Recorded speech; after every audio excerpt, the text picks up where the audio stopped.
After experiencing the EA SE25 Cloud Save Error 2025, follow these steps to quickly resolve the issue and get back to your game. Step 1. Check server status. Visit the official EA website or social media channels to check if there are any ongoing server issues. Sometimes, the error may be due to server maintenance or outages. Step 2. Restart your game. Close the game completely and restart it. This can refresh the connection to the servers and may resolve temporary glitches causing the error. Step 3. Clear cache.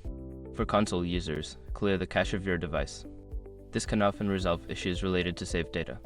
For PC users, you can clear the cache by navigating to the game's settings and selecting the option to clear the cache. Step 4. Update the game. Ensure that your game is updated to the latest version.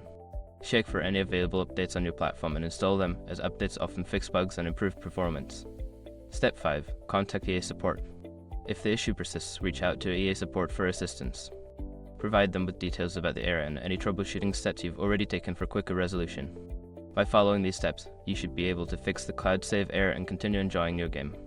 If problems persist, don't hesitate to seek further help from the community or support services.